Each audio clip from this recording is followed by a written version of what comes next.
Freudiana Radio, la voz psicoanalítica del mundo.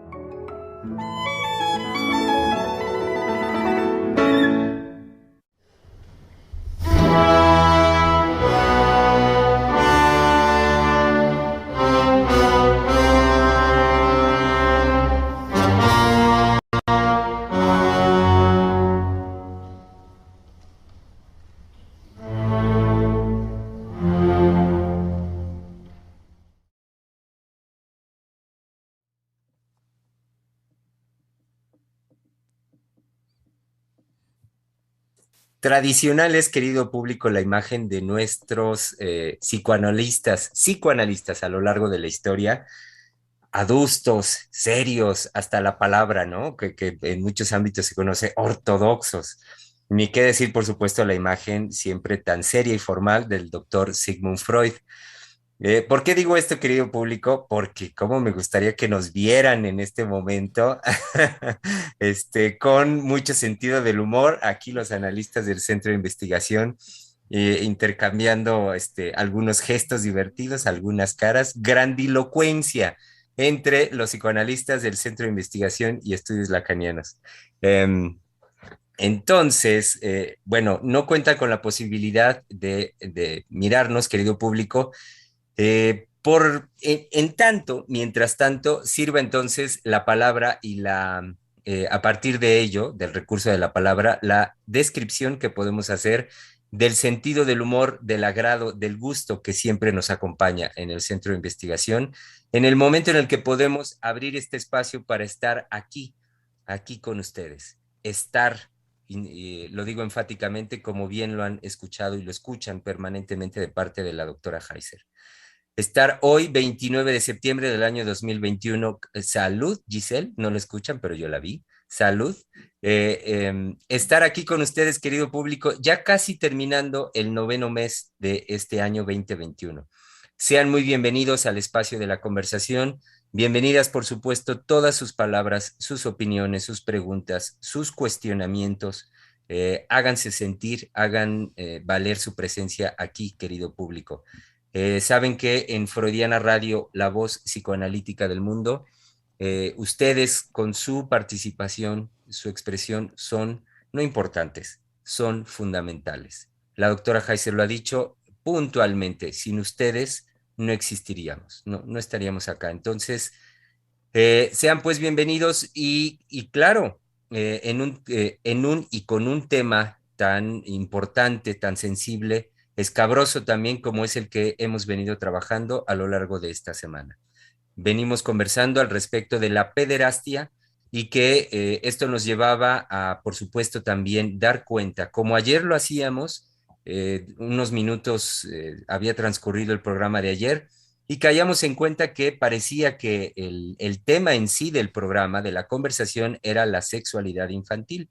No habíamos mencionado la pederastia, pero bueno, también caíamos en la cuenta que es un compromiso de parte de nosotros como analistas hacer transmisión cuando hablamos de estos temas, hacer transmisión de los aspectos que son de orden fundamental a nivel psíquico, y uno de ellos, por supuesto, es la sexualidad infantil. Entonces, sean bienvenidos, querido público, como también con este gran sentido del humor y siempre sorprendidos y siempre con sorpresas.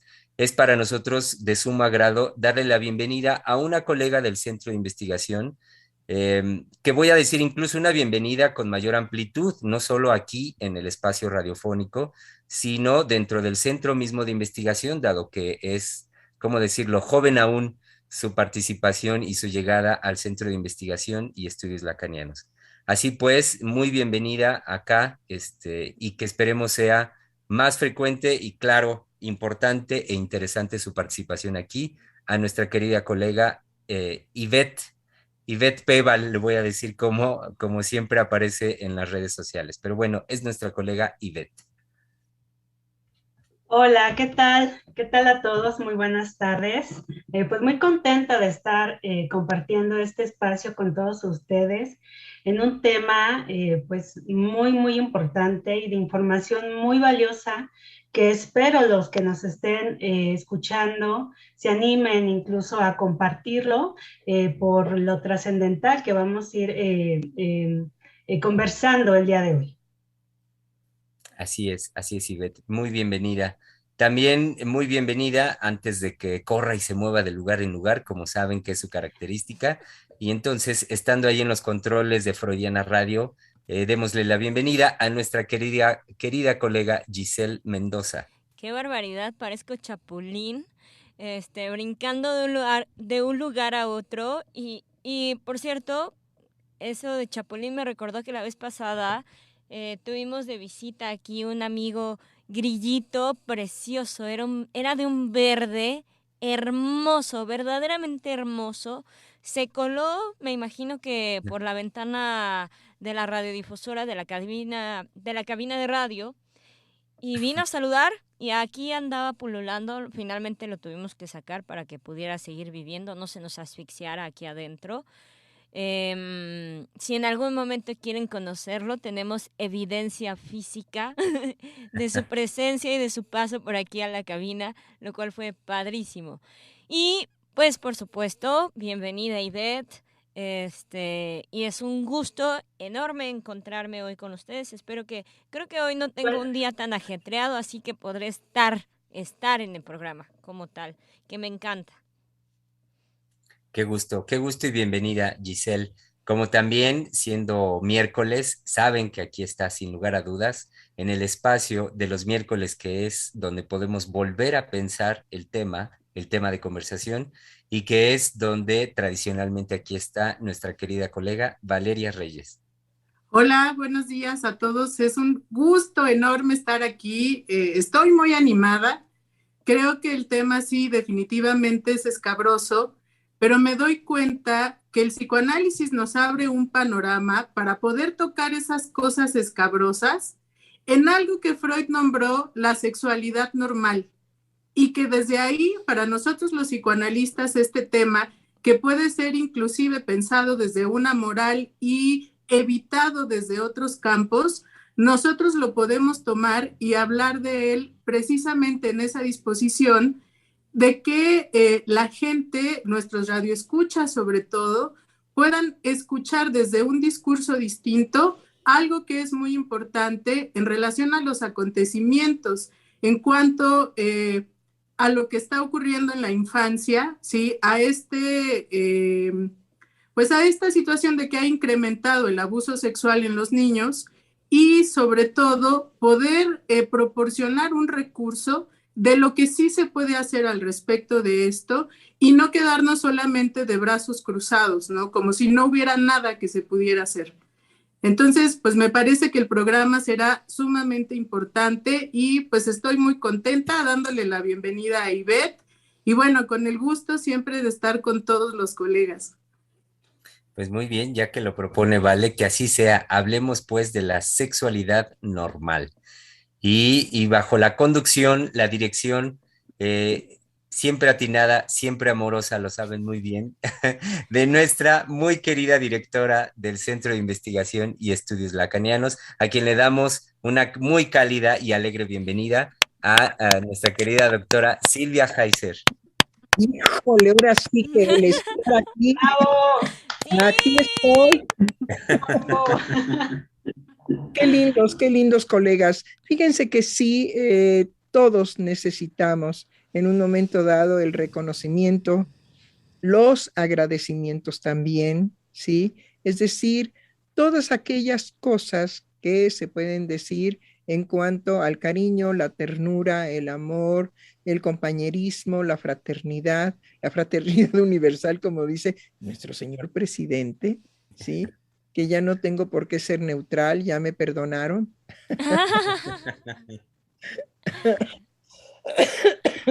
Y definitivamente necesitamos el calor, la aceptación, las observaciones, la crítica también, más no el insulto. Eso no. Pero sí, sin el público, digamos, con su participación, y que ya estamos llegando al término de que el horario de este programa sea a las 12 del día. Por la entrada, digamos, a las escuelas, porque ya hay muchas oficinas que están trabajando presencial, hemos considerado que el horario debe cambiarse y que tenemos la intención de pasar nuestros programas a partir de las 7 de la noche, 7 a 8:30, para poder volver a acoger a las familias en sus casas o compartiendo con los compañeros de oficina, ¿por qué no? Ya en un ratito en que pueden, digamos, dentro de la oficina, sin faltar al deber ser o al deber del trabajo, compartir con los compañeros estos programas, pero que sí estamos definitivamente ya para el 1 de octubre, tendremos el cambio del programa a las 7 de la noche. Sin embargo, como no lo vamos a hacer de manera abrupta, entonces quiero notificarles que iremos concluyendo, digamos, hagamos los programas de las 12 del día, terciados, lunes, miércoles, ¿sí? Y martes y jueves. Pero ya no de lunes a jueves. Y entonces terciando iremos suavemente cambiando el horario para reunirnos a las 7, 7:15, no sé si 7:30 sería lo mejor, para alcanzar 8:30, cuarto para las 9. Usted, bueno, se los pongo a consideración tanto al público como a mis colegas, porque he hablado con algunos, pero no con todos.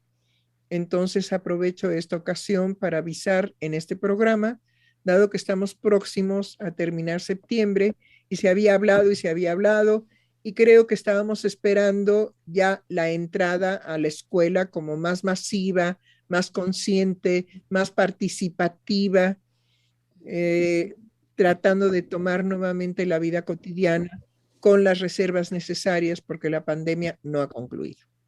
Entonces, estamos en esas. También, digamos, hay un horario que queremos abordar que serían las 7 de la mañana, en donde si prenden ustedes la radio freudiana, pues nos pueden estar escuchando mientras ustedes pueden hacer sus actividades para salir de casa.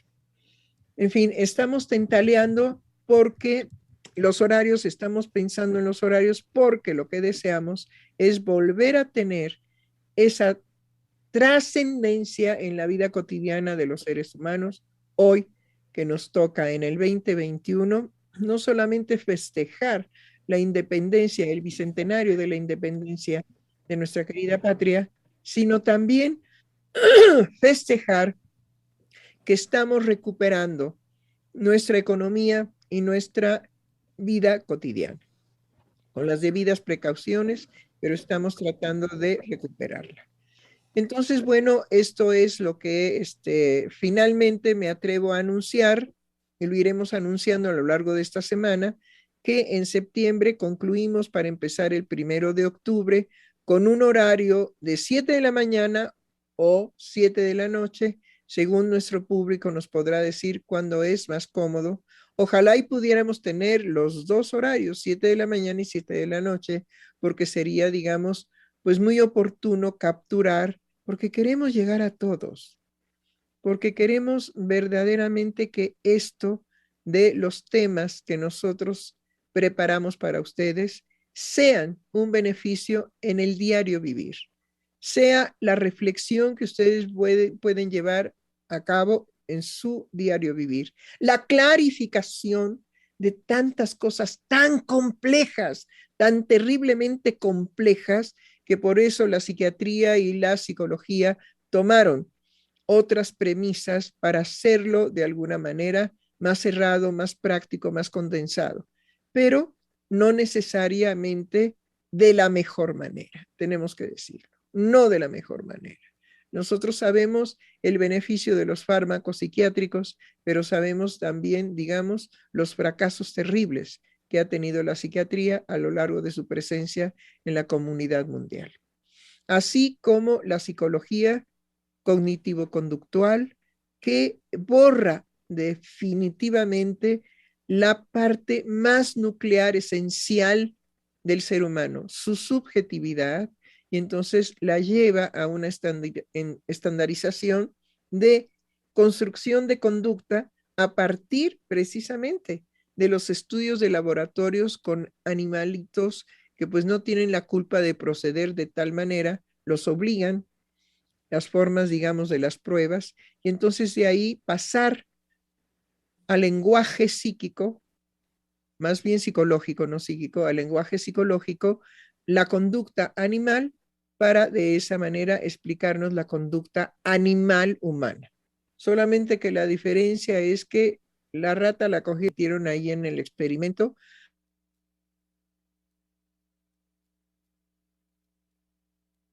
negativa, nefasta, que nos hacen precisamente en este momento de nuestro país vivir bajo una tensión innecesaria. ¿A qué me refiero? A los ¿sí? Es decir, ya basta de embarrar de mierda, ¿sí? Lo que debemos de respetar simplemente porque reconocemos que somos ciudadanos. Podemos estar enrabiados y enojados, pero no la degradación por medio de los insultos. Eso definitivamente no, porque queda en una laceración exactamente como si tuvieran el bacín de mierda y nos los echaran en la cara. Esos son los insultos. Entonces tenemos que tomar conciencia de que al menos procuremos que así no.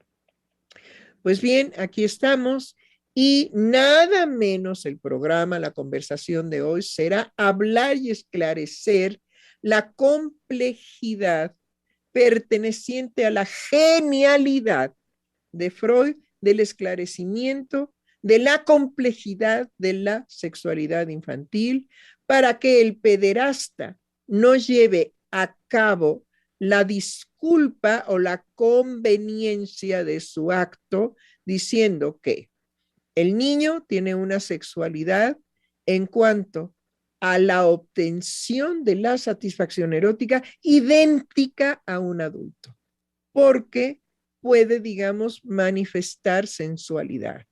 Había por ahí una mujer, una fotógrafa, que para demostrar que el niño tenía una respuesta física idéntica al adulto, le tomó fotografías de erección de niños erectos entre los 9 y los 15 años.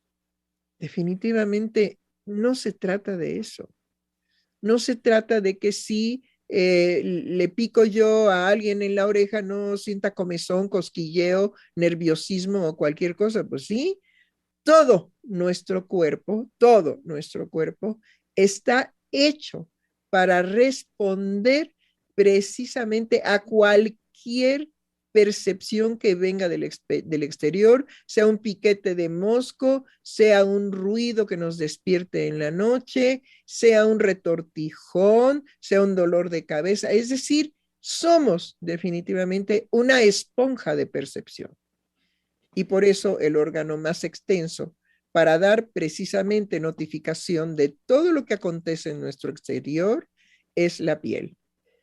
Pero no solamente, también somos selectivos para discriminar, ¿sí?, aquellos ruidos, aquellos eventos que también percibimos, pero que no prestamos atención, porque podemos hacer una selectividad de lo que queremos integrar a nuestro pensamiento, a nuestras emociones, a nuestra vida cotidiana, ¿sí? Entonces, no somos sujetos que nada más, sin más ni más, estamos expuestos a que el primer golpe que nos caiga de sorpresa, ¿sí?, enloquezcamos. Ahora, no se diga así cuando se trata de los terremotos, ¿eh? A correr, chicos, a salvar el pellejo. ¿Por qué? Pues porque uno sabe que las construcciones en las que vivimos no tienen ninguna garantía de estar correctamente hechas y hay que salvar la vida, aunque podamos perderlo todo, pero no nuestra preciada vida.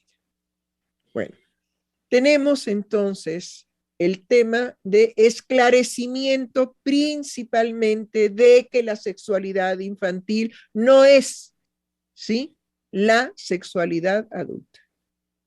y no por la cuestión de desarrollo orgánico, que cuenta mucho, sino por la cuestión de todo lo que se tiene que ir construyendo de lo psíquico para poder alcanzar una experiencia orgásmica de placer enorme e infinito. Bueno, adelante, pues tenemos aquí dos hermosas colegas, las veo, y tienen unos lentes chiquitiguau. Los míos, bueno, pues no son tan chiquitiguau, pero pues también no dejan de ser. Ajá, pero indudablemente que son mucho mejores los de mi colega Valeria y los de mi querida colega Ivette Peval. Teval, ¿cómo es su apellido?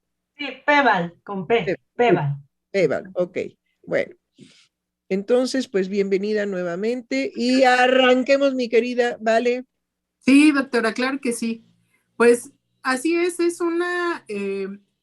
cuando Freud habla de la sexualidad infantil, se va a referir definitivamente no a una cuestión en relación al desarrollo, como muchas veces se piensa que Freud dividió en fases el desarrollo erótico de los niños, cuando no es así, pero sí habla de una condición, ¿sí?, que es lo perverso polimorfo en el niño, que lo hace susceptible a la seducción de los adultos y que como no se han construido en el niño los diques, como los nombra Freud, de la moral, la vergüenza y el asco, ¿sí?, precisamente esa es la condición que va a llevar a que el pedófilo pueda, ¿sí?, seducir al niño. La cuestión es que, como la doctora lo estaba explicando hace un momento, el niño definitivamente funciona como una masa percipiente, es decir, todo su cuerpo, sin excepción, se convierte en una zona erógena. Freud nos va a decir que hay zonas erógenas que ya están predispuestas para ello, como pueden ser los genitales o inclusive la boca, pero que dependiendo de la cualidad de la estimulación, todo el cuerpo del niño puede ser tomado, ¿sí?, por completo como una zona erógena.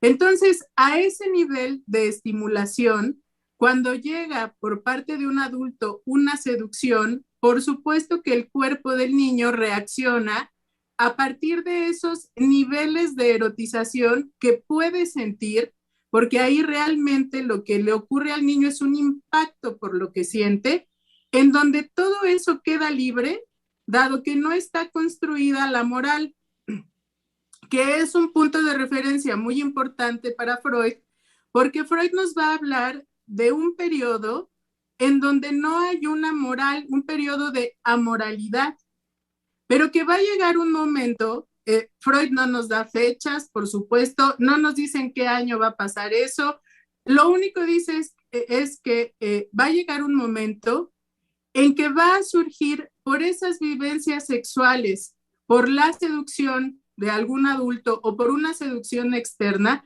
va a llegar un momento en que aparezca un reproche. Y a partir de ahí va a producir un estado distinto a lo que Freud va a llamar un estado de madurez sexual, en donde empieza a haber estas actitudes en relación a la moral, a la vergüenza y una desconfianza de sí mismo. Y que ahí, ya en un desarrollo más complejo, lo que Freud introduce es el superyo. Entonces, es sumamente, digamos, pues difícil poderlo explicar, en el sentido de que para poder hablar del superyo, Freud tuvo, pues, un desarrollo muy complejo y todavía dijo que en relación al superyo tenemos ciertos enigmas, pero que es esa estructura la que da pie a que se constituya la moral y que entonces el niño ya no esté a merced de esa situación erógena sexual a la que está expuesto cuando es solamente ese estado de masa percipiente. ¿Sí? Hay ahí entonces, ¿sí?, una transformación, incluso habla que dentro del yo va a haber un cambio de un yo primario por un yo secundario que va a inhibir al primario y de ahí surge la defensa. Entonces, todo esto, bueno, para poder explicarlo son 23 tomos de la obra freudiana. Que además, déjenme decirles, tenemos que leer permanentemente. Esos 23 tomos tenemos que tener una lectura permanente porque lo que captamos en una época no es lo mismo que podemos dilucidar y captar en otra época. Porque también piensen que la actividad de un psicoanalista es una actividad como cuerda de violín, o sea, tensa en la tensión de vida para que dé la nota. Entonces, nosotros ajustamos también como se ajusta los instrumentos de cuerda, ajustamos la aprehensión de la teoría freudiana. Él era un genio y él podía, digamos, escribir 4 y 5 trabajos a la vez y sabía perfectamente bien qué tenía que poner en cada uno de los trabajos simultáneos que estaba llevando a cabo. Sí. Bueno, nosotros tenemos que reconocer que qué bueno que él fue de esa manera hipercapacitado, era un genio, Freud era un genio, ¿sí? Y nosotros tenemos más bien que batallar en ir dilucidando, en ir aprendiendo, haciendo una aprehensión cada vez más fina, más sutil, en la permanente reflexión con la lectura, digamos, de la teoría de esos 23 tomos. Entonces, no solamente tenemos que estar leyendo, sino también tenemos que estar pensando. Pero, ¿qué es lo que nos mantiene, digamos, en una actividad como cuerda de violín? La clínica. Sí. La clínica. Y los cambios dramáticos de la dinámica de la sociedad en cuanto a que no nos hagamos bolas. Hay una economía libidinal que tiene que ver con la sexualidad y hay una economía impregnada de libido en lo que se llama la economía, ¿sí?, del mundo entero, que representa riqueza y pobreza. No tenemos más que 2 polos en la economía, riqueza y pobreza, ¿sí? A ver, me está haciendo señas, Ivette. Qué bueno, ya está dispuesta por participar. Adelante, Ivette. Sí, bien. Siguiendo la línea de la doctora Valeria, hay algo que también nos menciona Freud al respecto de que en la infancia reaccionábamos con vivacidad frente a las impresiones y mostrábamos de manera agitada, incluso violenta, pasiones como el amor, el odio, los celos, y exteriorizábamos, así lo dice él, el dolor y la alegría de forma humana. Y bueno, contra estos excesos sexuales se establecen los diques que ya mencionó la doctora Valeria, que son el asco, la vergüenza y la moral. Cuando se establecen estos diques, deviene la amnesia infantil. Es decir, que nuestra vida sexual infantil permanece alejada de nuestra conciencia, pues ya en la vida adulta. Pero bueno, aunque haya una amnesia, quedan huellas y esas huellas pasan a ser determinantes para todo. Incluso empiezan a mostrar efectos ya en la adolescencia y sí, por supuesto, en la vida adulta. Me parece que hay algo muy importante, porque ya cuando surge esta amnesia viene como una posibilidad de la defensa, pero algo que es sumamente importante para que se dé este establecimiento de la moral y luego dar paso a la defensa, Freud lo dice muy claramente que tiene que ver con el amor de los padres y con los castigos que los padres imponen al niño para educarlo, en esa amenaza de que pueden prescindir del amor de los padres.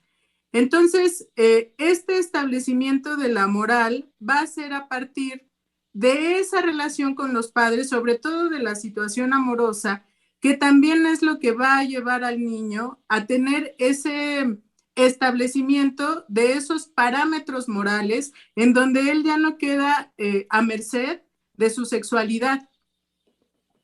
Entonces, me parecía que en ese sentido, también hablar de esto, en relación al amor de los padres y a lo que los padres gestan también desde esa, pues desde esa forma amorosa de educar al niño, de ver por él, de darle parámetros para de alguna forma soportar la vida y protegerse, ¿sí? Tiene que ver también justo con esta posibilidad de no estar a merced de la sexualidad.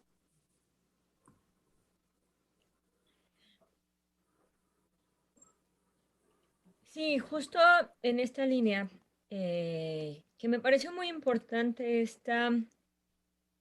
este señalamiento simultáneo de la economía libidinal y de la economía del mundo en relación a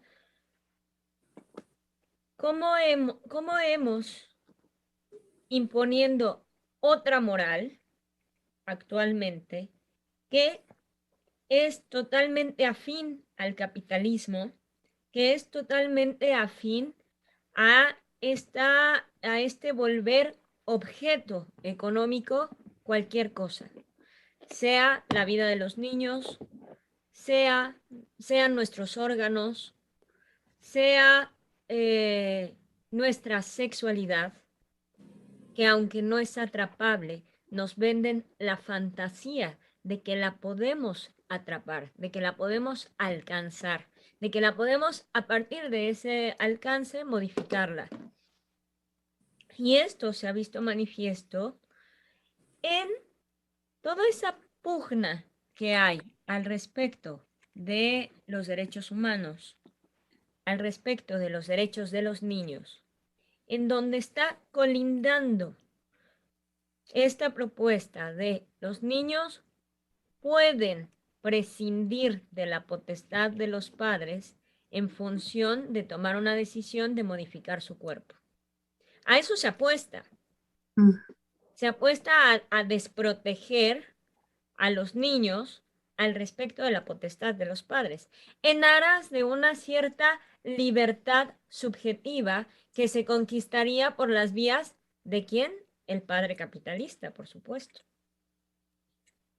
Entonces, es importante esto que se va tocando en la conversación, porque pienso que los puntos que van a salir necesariamente son aquellos en donde la aparente moralidad nos ha llevado a justo relajarnos éticamente al respecto de los efectos trascendentes de propuestas como esta, de la modificación de los cuerpos de los niños, o también de esta propuesta de legislar a favor de que un pederasta pueda tomar como objeto sexual a un niño sin ninguna consecuencia legal. Entonces, es ir a ver de qué manera en lo cotidiano, hay un punto importante que la doctora ha señalado, y me parece importante porque aparte, la conversación que vamos abordando no está dada a partir de estadísticas, aunque la doctora Heiser lo mencionó, digamos, su análisis no llega por el lado de la estadística y eso también es importante, porque a partir de datos estadísticos nos fugamos de aquello que se manifiesta en lo cotidiano, de aquello que sí nos es asequible y por supuesto nos hacemos ojo de hormiga al respecto de las situaciones concretas en donde están involucrados el ofrecer a los niños como objeto sexual. Por ejemplo, tenemos los reality shows en donde se intenta convertir a un niño en una superestrella. Se le inviste de todo un erotismo, porque esa es la cuestión, se le inviste de un erotismo y se le lleva a que lo haga pasar por suyo. Y nunca se habla de las consecuencias para ese niño o para esa niña de pasar por esa situación de ser sobreinvestido eróticamente por la mirada de los otros y también por lo que él va y actúa en un escenario. Entonces, todo esto lo llevo a cuentas, lo traigo a cuentas, y me lo inspiró un amigo que me decía que había cierto sector de la población que no estaba de acuerdo con las mañaneras de López Obrador porque no ofrecía datos duros, no ofrecía estadísticas de cómo se había realizado la transformación, aclarándome él que había hecho un voto, había votado 3 sexenios por López Obrador. Y he ahí cómo la apuesta por las estadísticas es de lo que nos hemos apropiado como una concretud de los hechos, como aquello que nos llevaría verdaderamente a alcanzar una verdad al respecto de un fenómeno, y lo cual no es así, Pero sobre todo de un fenómeno de la sexualidad infantil, ¿sí? Un fenómeno imposible de meter a un valor estadístico, porque les decía, la estadística borra la subjetividad. La estadística borra la participación subjetiva en el acto de la pederastía. ¿Y cómo valorar entonces la respuesta del niño sabiendo que todo su cuerpo está hecho para percibir, ¿sí? Cuánta sensación él decida, porque les dije que hay una selectividad, pero sí, que está hecho para percibir toda aquella sensación que venga del exterior y que le sea placentera. Como puede ser, digamos, el olor de las palomitas del cine. ¿A poco no? Sí. No bien empiezan a tostarse los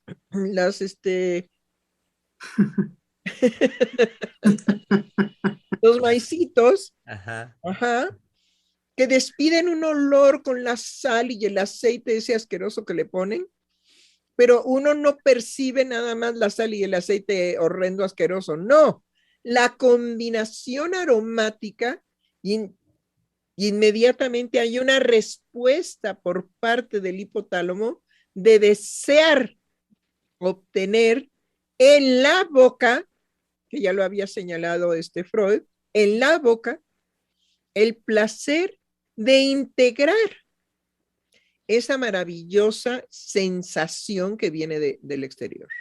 Es decir, esa sensación placentera olfativa que nos ha llegado, digamos, de un recuerdo verdaderamente sensual de zamparnos una bolsota gigantesca de palomitas en el cine.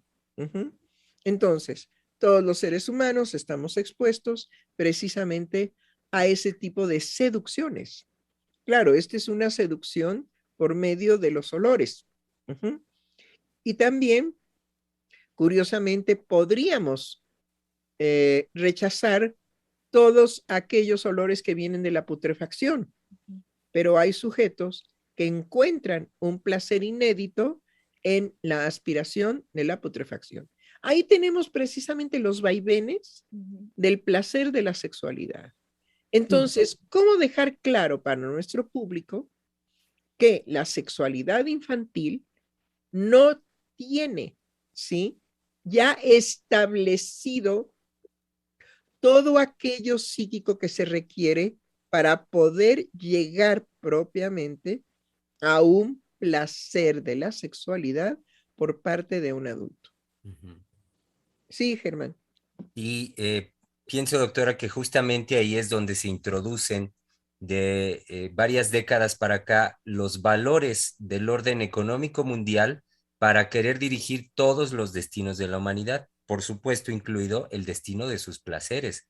Cuando usted introduce hace un momento justamente esto, la cuestión de la economía mundial, entonces es, ¿por qué no?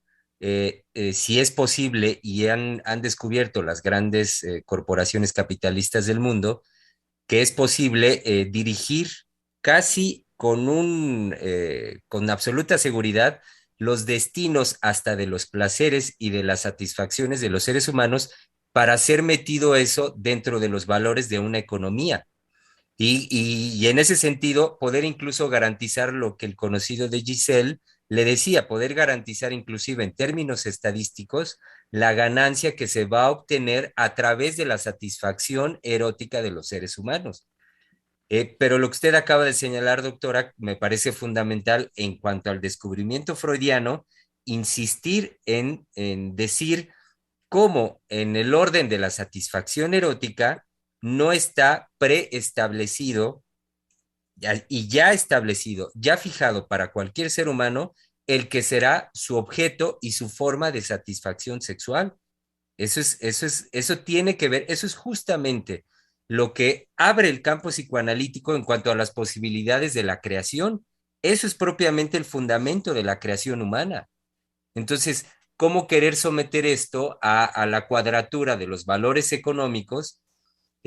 Vaya, en ese sentido es imposible, pero que al mismo tiempo es menester por parte de nosotros también generar esta conversación, generar la discusión y también ir construyendo este saber y esta conciencia de que no podemos ser ajenos a que esos principios regulan mucho de nuestra vida cotidiana y que no lo hacen de manera inocente.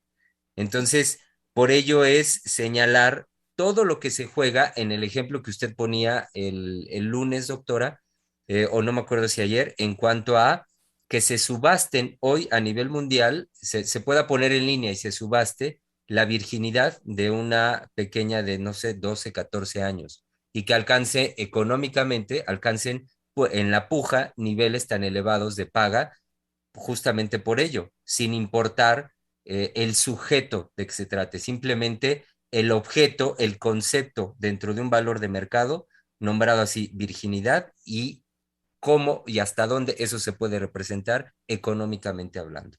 Y que además es un juego de adultos, hay que decirlo, porque la niña en cuestión que está siendo ofrecida para ser convertida en un no objeto de placer, sino en una cosa brutal para el placer de quien tenga la mejor puja, ¿sí? Entonces, ella ignora. También hay que ver, digamos, que hay padres que venden a estas criaturas para que sean, digamos, puestas en ese valor mercantil, ¿sí?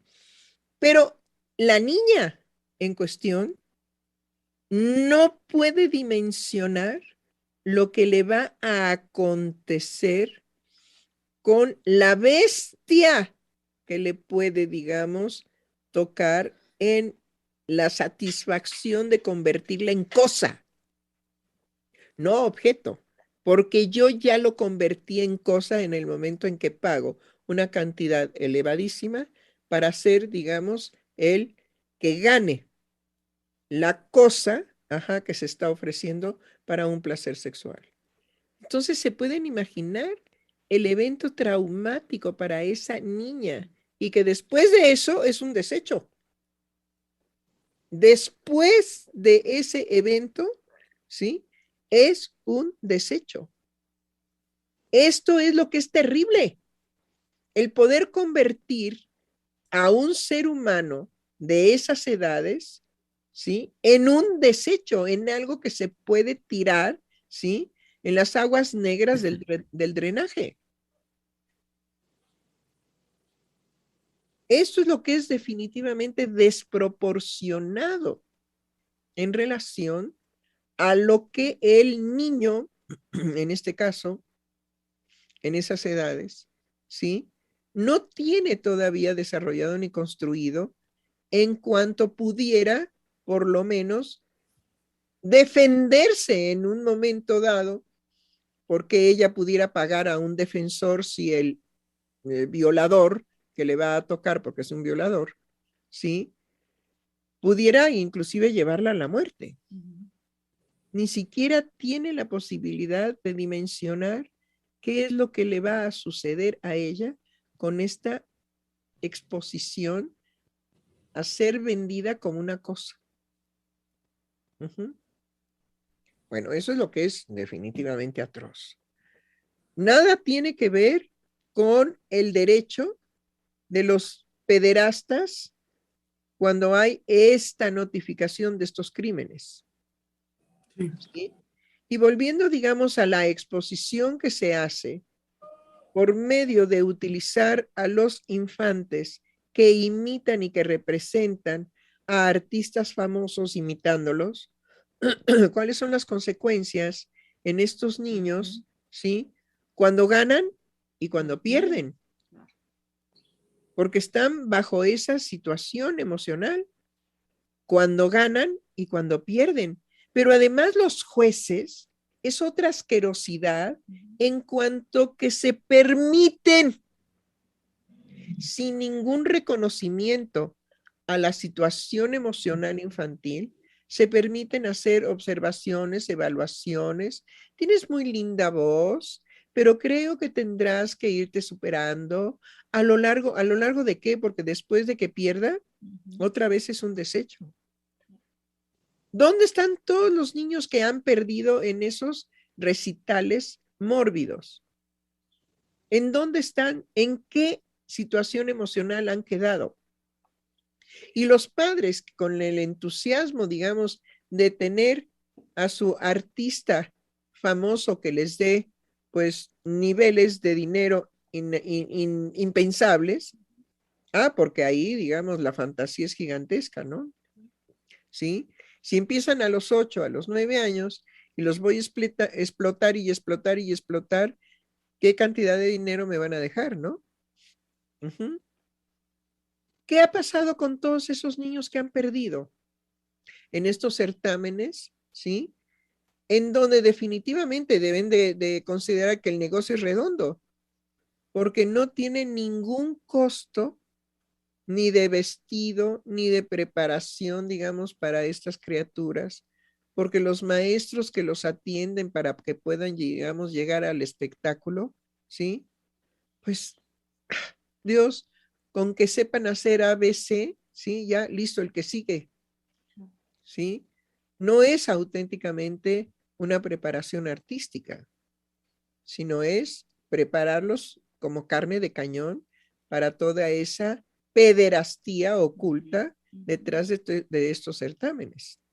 Porque hay que ver cómo pintarrajean a las niñas y cómo las visten como si fueran unas putitas, en escaparate.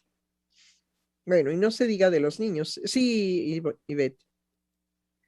Sí, doctora, con relación a esto que nos está comentando y que también Giselle lo comenta, en estos programas televisivos, y bueno, sabemos que en el niño hay un deseo de ser amado, de ser acogido, de ser reconocido, pero también como nos comenta Serge Andé en su artículo que estuvimos trabajando, también hay un deseo en el niño por hacerse mayor. Eso es algo, digamos, que pues es natural, ¿no? En el niño. Y Freud también nos comentaba que a través de la identificación, el niño va a querer ser como el padre o querer tener lo que el padre tiene. Y en la dinámica psíquica sí existe un factor moral.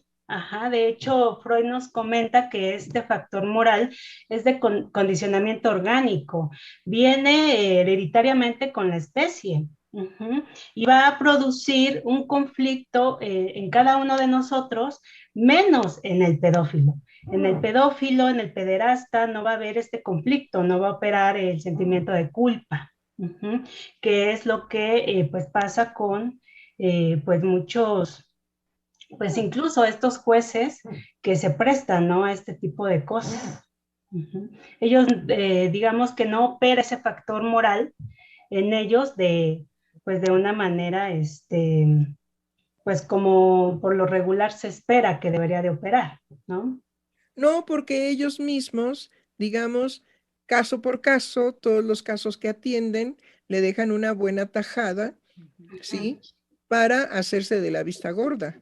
Así es, Que sí. digámoslo, ¿qué podemos esperar de un fallo de un juez que inclusive él puede ser pederasta Exacto, sí. y que, aunque no lo sepamos, puede tener, digamos, formas pederásticas de actuación, ajá, haciendo la representación de un padre ejemplar, pero disfrutar del cuerpo de otros niños que masacra? Es decir, no tenemos ninguna garantía al respecto del juez, ¿no? Y mucho menos cuando sabemos que los jueces hacen grandes negocios con los grandes problemas de la sexualidad humana. No digamos cuando se trata, por ejemplo, de violaciones en relación a niñas pequeñas, Así es. ¿sí? Que entonces definitivamente es hacerse de la vista gorda o de cuando la mujer va y se atreve a decir he sido violada y se empiezan a reír de ella, a burlarse de la experiencia, digamos, atroz que ha vivido. Y eso sí quedó viva. Ujú. Porque ahora, digamos, lo que se pretende precisamente es que la experiencia sea atroz para las mujeres que secuestran y después terminan en una bolsa negra, digamos, ahí tiradas en la vía pública, ¿no? Es decir, tenemos que dar cuenta de las atrocidades actuales y pasadas, ¿sí? Que no se quedan atrás las presentes ni se quedan atrás las pasadas en cuanto a ver cuerpos destruidos, desmembrados, ¿sí? Por el acto simple y sencillamente de la pederastía. Entonces estamos ante un problema de atrocidad en la sexualidad. No es cualquier cosa el pederasta. Claro. Ahora decíamos también ayer un poquito, no me acuerdo si fue ayer o el lunes, que el pederasta se caracteriza precisamente por lo que acaba de mencionar Ivette, pero que yo quisiera subrayar.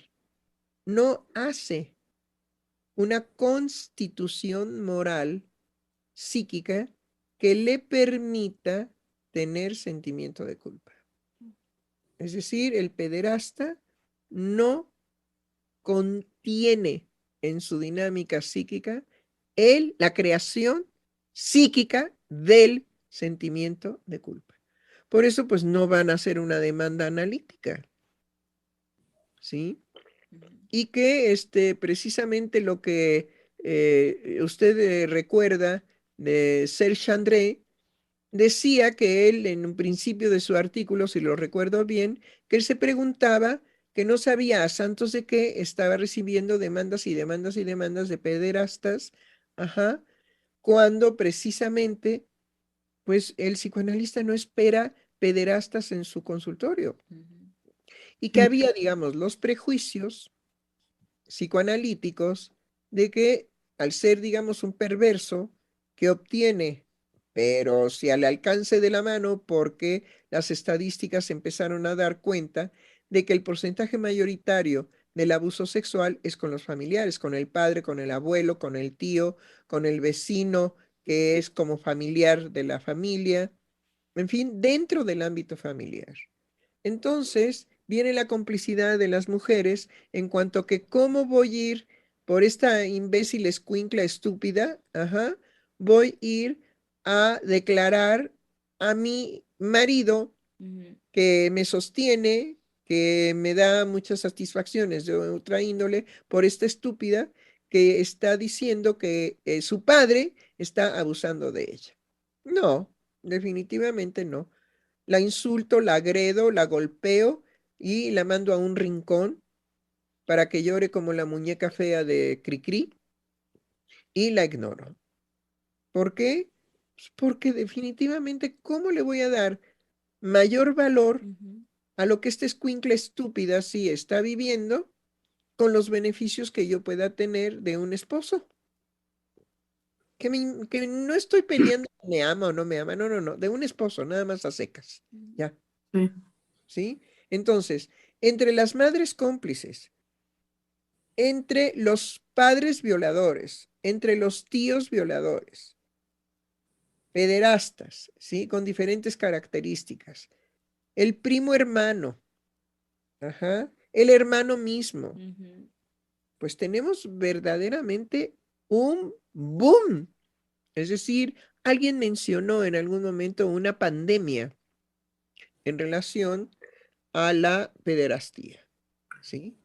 Sin Sí. embargo, si para la pandemia estamos, digamos, dispuestos a crear más y más vacunas que lleguen inclusive a neutralizar el efecto del coronavirus, en un futuro, ajá, es decir, que ya la vacuna permita la imposibilidad del contagio, no solamente el reducir las consecuencias del contagio para no caer en la muerte, sino lo que antes eran las vacunas, ¿no? Es decir, para que no me dé sarampión, me vacuno contra el sarampión, pero para que no me dé.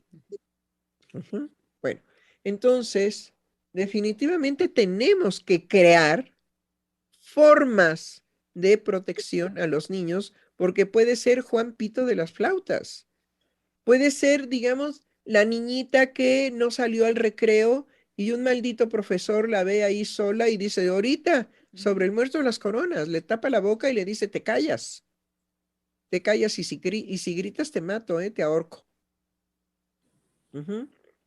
Es decir, así está la situación de la pederastía, del abuso.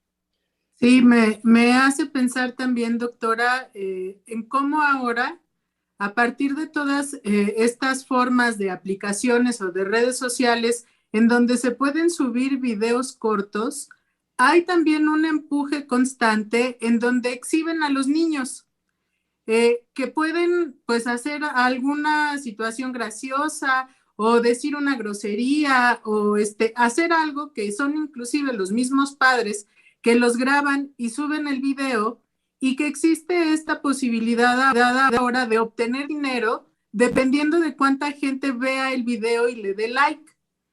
Entonces, es ese empuje actual de una exhibición de los niños en lo que sea que estén haciendo, pero que si creen que puede ser gracioso o que va a provocar que otros vean y lo sigan y produzcan el dinero que se les puede dar, ¿sí? Constantemente los padres suben pues estas situaciones con los hijos, ¿no?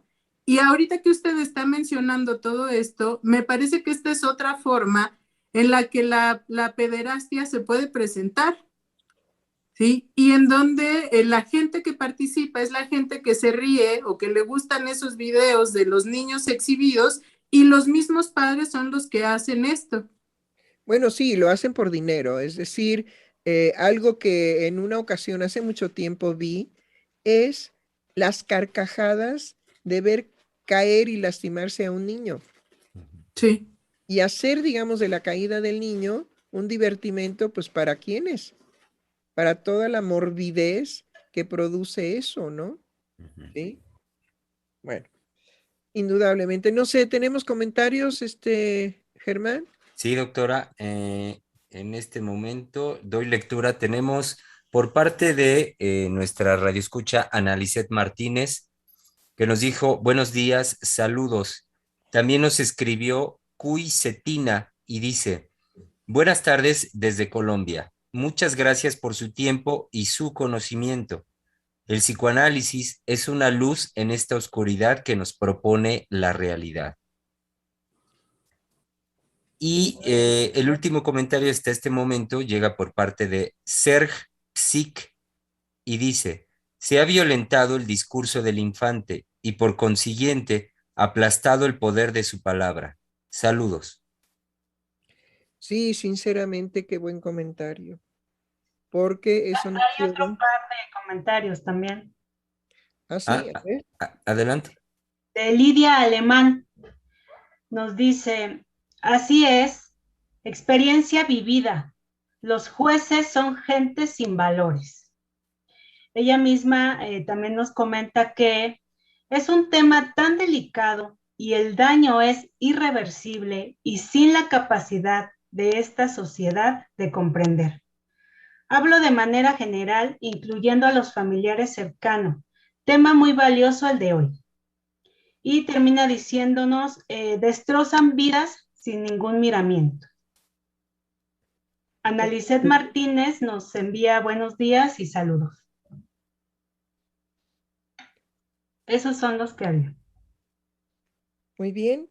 Bueno, pues con esto sabemos nada más decir que el daño sí es posible de revertir, pero con un tratamiento psicoanalítico largo, largo, no de pisa y corre, ¿no? Sí, de unas cuantas terapias y ya, porque hay papás que llevan a su hijo violado o a su hijo abusado, ¿sí? Unas cuantas terapitas y ya vámonos. ¿Por qué? Porque esto es muy caro, ¿no? Sí, y francamente no vale la pena. Sí, hay otro comentario en relación a eso de Yesenia García Salgado. Dice, buenas tardes, queridos doctores.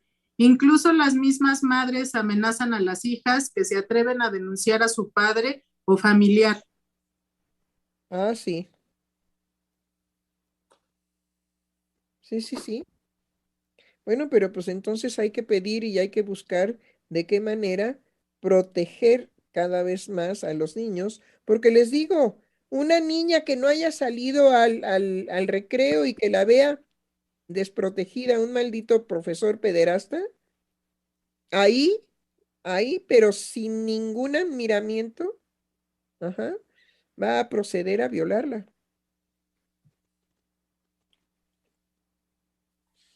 Entonces, Sí, creo bueno, que también en ese sentido, Freud es muy firme cuando él habla al respecto de esto. No trata la pederastia como tal, pero dentro de las aberraciones sexuales, él habla de aquellas personas que toman como objeto sexual personas genéticamente inmaduras. Y es ahí en donde menciona él esta posibilidad de tomar a un niño como objeto sexual, y es muy contundente porque dice que aquellos que se atreven a hacer un acto de este tipo los nombra cobardes e impotentes, y que la impotencia surge precisamente por una imposibilidad en ellos de no tomar a un objeto adecuado, y por eso recurren a tomar un niño, ¿no? Como objeto sexual.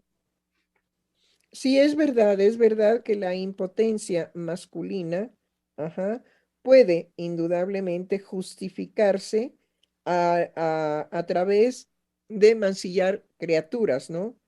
Pero no es solamente la impotencia, sino es todo lo que está previsto anteriormente en la constitución de lo psíquico y que definitivamente estos sujetos no tienen sentimiento de culpa,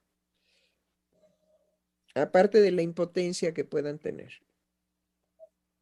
Sí, sí, también yo creo que es importante, doctora, en este ejemplo que nos pone de la niña que se queda solita en el horario de recreo, yo creo que es muy importante el trabajo que podemos hacer con los niños. Ajá, porque bueno, si bien usted lo comentó el día de ayer, la mejor protección que pueden tener los niños es el amor de sus padres. Pero si los padres no lo aman, no los aman, pues no sé si nos están escuchando tías, tíos, abuelitas, incluso la vecina que conoce a ese niño o niña, puede hacer algo, algo al respecto. Y trabajar mucho con los niños para que ellos aprendan pues a saber qué hacer, si se sienten en peligro, eh, saber incluso a quién recurrir, porque a veces, bueno, si se van a la escuela, tal vez la mamá les pueda decir, obedece a tu miss, pero si la miss es cruel, pues no va a saber ni a quién recurrir, ¿no? Entonces, enseñarles a los niños que, bueno, qué hacer y a quién recurrir en ese tipo de casos, cuidarse de, pues a lo mejor no exponerse, no estar solitos, trabajar mucho con ellos para de alguna manera hacer algo al respecto. Está en nuestras manos hacer algo para evitar, para prevenir el abuso sexual. Yo creo que podríamos cuestionarnos todos, ¿qué estamos haciendo? ¿Qué está en nuestras manos y qué estamos haciendo para prevenirlo? ¿No? Prevenir el abuso sexual infantil, que bueno, ya lo comentaron en programas anteriores, pues las cifras son altísimas. Bueno, sí, y hay que decirlo. La doctora Ivette se ha dedicado a atender precisamente en su clínica, principalmente a que los padres lleven a sus hijos abusados a una terapia. Sí. Que eso sea, digamos, atendido por los padres como si se tratara de la muela picada. Así es, sí. Que produce dolor, que entonces el niño está en un grito y hay que llevarlo con el dentista. Bueno, es mucho más intenso este sufrimiento. Entonces, pues sí, la doctora Ivette ha estado muy comprometida con la atención de niños abusados sexualmente, ¿no? Y por el rumbo en el que ella opera, es un rumbo en donde definitivamente la frecuencia de la violación y del abuso sexual es muy alto. Nada más díganos así rápidamente en qué lugar se encuentra su consultorio. Sí, claro que sí, doctora. El consultorio está ubicado en Coacalco de Berriozábal, en el Estado de México. ¿Ven? Es una zona privilegiada precisamente para la frecuencia del abuso sexual infantil. Así es, sí. Entonces, bueno, también el llevar a nuestros niños con un especialista a que pueda elaborar el evento traumático es hacer una vida distinta de esa criatura y es una obligación lograr, digamos, los padres, que esa vida no quede, digamos, traumatizada para el resto de su vida. Así es, sí. Tenemos un comentario más un par de comentarios más de nuestro público Radio Escucha. Angie Velasco que dice, me hace pensar que el pederasta viene de una familia con descomposición mayor por el hecho de que comentan que el pederasta no tiene culpa moral.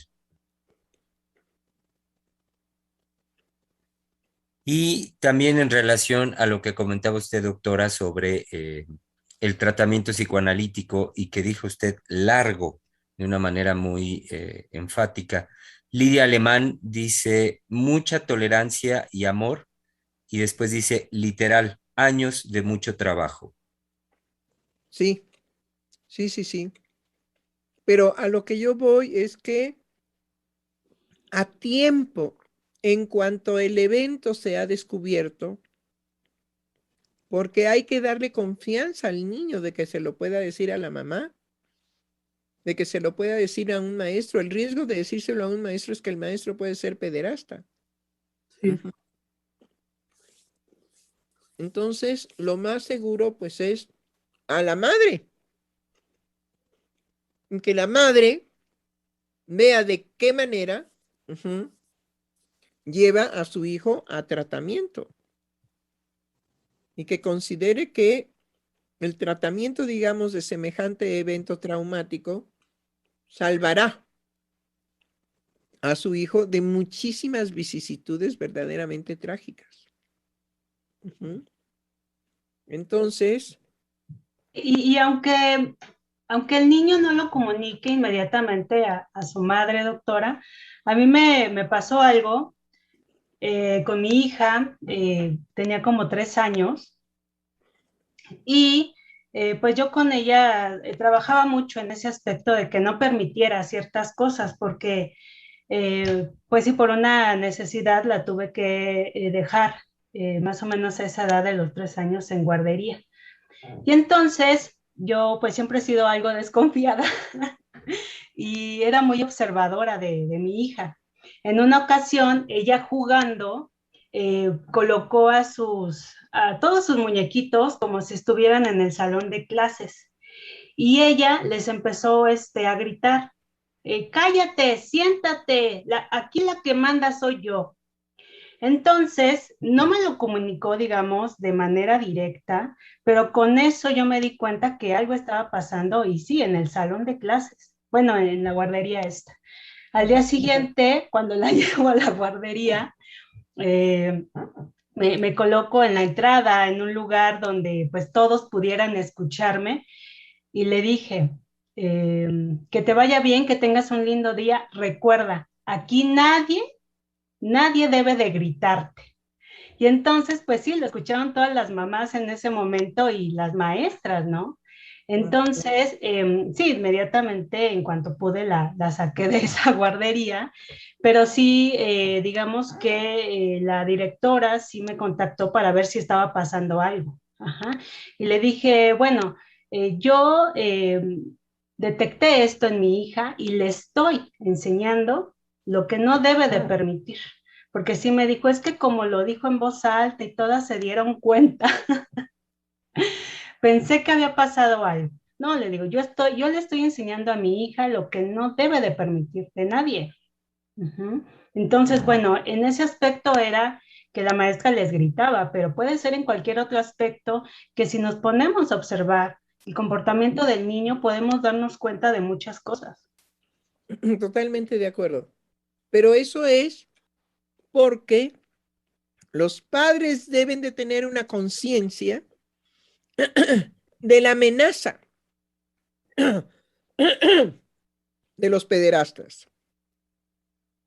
Tiene que entrar esto en la conciencia de los padres y no pensar que sus hijos están protegidos por el Espíritu Santo y el ángel de la guarda. Ajá.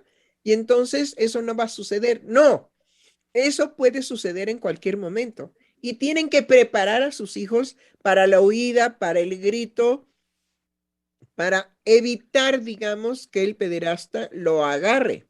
Claro, sí. Pero lo más sutil es la seducción.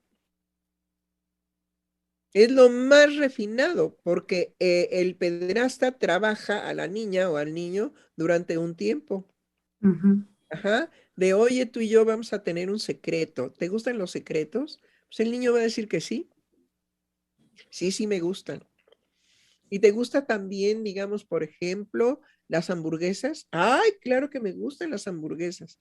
¿Y qué pasa si yo te traigo diario una hamburguesa chiquita, chiquitita, que yo voy a preparar y voy a hacer para ti? Pero es un secreto. No le vas a decir a nadie. Ujú. Entonces es buscar la emoción precisamente psíquica que va a haber en el niño cuando entra en la emoción de guardar un secreto con un otro. Y esas son las acciones del pederasta las más peligrosas, porque el niño se vuelve cómplice por la seducción del daño de buscar al niño a que sea, digamos, un cómplice, un sujeto que guarda un secreto entre el pederasta y él. Sí, justamente, doctora, los observan en los lugares que son muy concurridos para los niños, como los parques o zonas de las plazas que ahora pueden ir los niños ahí a vivir experiencias como trabajar, por ejemplo, en la fábrica de pan y hacen ciudades como mini ciudades en donde los niños van ahí y juegan, ¿no? A trabajar y a ganar dinero y no sé qué. Y son los lugares en donde estos sujetos los pueden observar y los están vigilando para ver cómo seducirlos. Y que justamente en relación a lo que mencionaba, digamos, el objetivo del pederasta es llevar al niño a que no ponga ninguna resistencia ni ninguna fuerza para caer en. Entonces son todos estos ofrecimientos, así como usted lo describía, ¿sí? Para lograr que el niño dé su consentimiento a la seducción del pederasta. Claro, y es con lo que el pederasta dice, bueno, Si el niño accede, quiere decir que hay un placer para él. Ajá. Entonces, es inmediatamente disculpar su acto porque el otro también participa.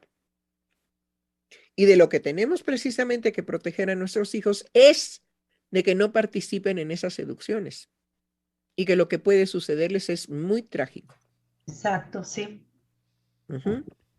Es mejor que vivan con un nivel de cierta tensión a que sean totalmente ingenuos a este tipo de seducciones o de eventos que pueden ocurrirles. Claro. Bueno, ¿qué más? Doctora, colegas, revisando, no tengo ahorita, no tenemos mensajes nuevos, me parece, o últimos de nuestro público Radio Escucha. Y comentarle, estamos a un par de minutitos de llegar al término de nuestra emisión del día de hoy. Bueno, pues entonces vayamos subrayando aquello que consideramos que es muy importante que nuestro público sepa al respecto de lo que es la sexualidad infantil. Un último, un par último de comentarios, doctora. Lidia Alemán, que dijo, excelente tema, y Angie Velasco, que dijo, ojalá pudieran explicar qué pasó en la psique del niño, que en la vida adulta ahora es un pederasta. Gracias. Sí, yo considero que eso puede ser, digamos, para mañana.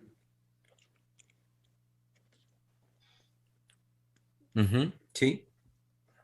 Sí, muy bien. El día de mañana, jueves, que además, como bien saben, querido público, es día donde pues hacemos este trabajo de síntesis de lo desarrollado a lo largo de esta semana. Bueno, Y lo que sí podemos decir y adelantar, que no estén buscando chichis a los alacranes, los alacranes no tienen chichis. Ujú. En cuanto que me doy cuenta de que la pregunta pudiera ir por el lado de buscar causas que no son del orden subjetivo, sino que son definitivamente causas sociales. Sí. Y ninguna causa social crea la decisión del pederasta. Eso es absolutamente un desarrollo psíquico, una posibilidad de búsqueda de placer en respirar, digamos, la putrefacción y que sea placentera. Es decir, voy a subrayar nada más que no tiene nada que ver los traumas infantiles que el niño haya podido vivir, No. no el hecho de que haya sido violado por un pariente desde los 3 años hasta los 18 años, este ser va a buscar ser pederasta también. No, no es así. No es así. Entonces quitémonos la ilusión de que la conducta es lo que determina el placer sexual. No, ni el medio es el que determina el placer sexual. El placer sexual es una posibilidad absoluta subjetiva. Señores, subjetiva, subjetiva, subjetiva. No hay estándares en lo psíquico. Es por eso el psicoanálisis tan extraordinario en su construcción clínica, uno por uno. No hay psicoanálisis de grupo, aunque hay una institución que lo promueve, ¿sí? Pero ahí se pierde precisamente la subjetividad en la palabra. Sí, todos hablan en el grupo, pero la situación, digamos, es que pues ya lo dije, ajá, pero no es lo mismo que decirlo tete a tete con un analista en la Exacto. soledad absoluta de la clínica psicoanalítica. No es la misma situación. En grupo se comparte la perversión. Bueno, entonces, nada más como un adelanto a que ¿qué pudo haber producido psíquicamente un pederasta? Es precisamente la libertad que tiene el sujeto desde muy pequeño en constituir él por cuenta propia y a reserva de todo lo que le acontezca en su ambiente, Él decide de qué manera va a disfrutar sexualmente desde muy joven hasta la edad, digamos, de la ancianidad. Porque un pederasta puede tener, digamos, 80 años y siguen las mismas, ¿eh? Sí. Violando niños o seduciendo niñas o en fin, etcétera. ¿Sí? Bueno, precisamente una de las condiciones de Michael Jackson, ¿no? Era que tenía todo un circo y toda una feria adentro. Pues qué mejor que ambiente de seducción, ¿no? Sí. Y era una pederastía dulce, ¿sí? Llena de satisfactores enormes para la niñez, ¿no? Y después de todo esto que yo te doy, pues déjate, ¿no? Ahora déjate. Ahora ábrete, digamos, a las nuevas sensaciones que yo te voy a proporcionar, ¿no? Sí. Bueno, entonces, subrayemos. El pederasta es una construcción psíquica subjetiva de cómo alcanzar un placer a partir del abuso de convertir a un ser humano en cosa y un ser humano indefenso frente a su frente a su propia experiencia de su sexualidad y de sus sensaciones eróticas. Entonces, por eso es muy correcta la palabra, es abuso sexual infantil. No nos hagamos bolas, ¿sí? Y no depende del papá borracho y las golpizas y la madre prostituta o alcohólica o sufrida y abnegada, no depende de eso. No depende de la pobreza. Hay que ver todo lo que se da en los altos niveles socioeconómicos de las fiestas de los juniors. Ajá. Uy, Sí, y que los juniors es, órale, pues a tronarte, ¿cómo va? Ajá. Sí, Sí, porque justo digamos que ese enriquecimiento económico a lo que apunta y la fantasía también que se proporciona al ventilar la vida de los millonarios y cuántas casas tienen y cuántas parejas y demás. Lo que se intenta incitar es el acceso al placer sin límites. Es decir, es tanta la acumulación de dinero que nada más es cosa de que imagines, lo pidas y lo tengas. sí, va a haber violaciones en la luna. ¿Quién se sube? Por supuesto que va a haber. Por supuesto, sí. Vamos a organizar una orgía ahí en el cohete. Apúntate. Ahora es Ajá. muy interesante que también se plantee, digamos, una curiosidad del lado de cómo deviene un pederasta. Y eso tiene que ver justo con la distancia con la que nos hemos acostumbrado a mirar las cosas. Es decir, que cualquier curiosidad esté justificada por el lado de del conocimiento, de una obtención de conocimiento, en lugar de preguntarnos en qué nos toca a nosotros esa curiosidad. exacto. Bueno, en que lo podemos contestar muy rápidamente, ¿no? Sí. Esa curiosidad es poder disfrutar de la conducta del otro, Claro. ¿sí? Sabemos que esa es una proyección, digamos, muy frecuente, y más en los niños, cuando hay una pelea, todos observan a ver cómo van a masacrar al otro. Exacto. Entonces es también, digamos, el voyerismo, la satisfacción por la mirada. Y eso está principalmente en una de las principales manifestaciones conductuales del pederasta. Lo que decía nuestra colega, ¿no? Que van y observan a los niños. Uh-huh. Después, esto horrible que hacen los padres de que hacen videos de lo que les acontece a sus bebés. No, bueno, dejemos por lo pronto acá. Muy bien, doctora. Muy bien, entonces recordemos a nuestro querido público la cita que tenemos mañana jueves al mediodía aquí en Freudiana Radio, la voz psicoanalítica del mundo. Y que tenemos que empezar a anunciar que va a haber, digamos, ya cambio de horario, precisamente porque se está recuperando la vida de la comunidad, con esta entrada a la escuela y con muchas empresas que ya piden al empleado en forma presencial.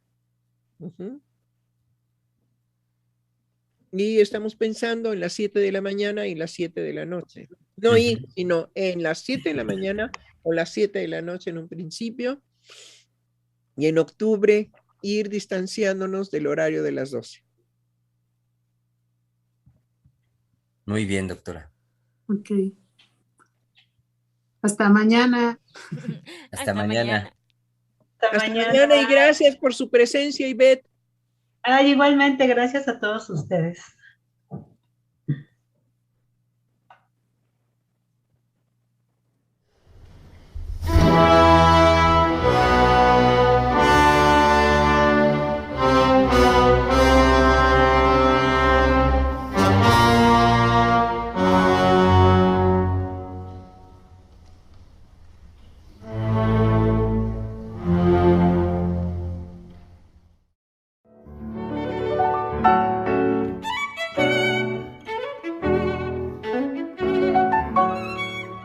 Freudiana Radio, la voz psicoanalítica del mundo.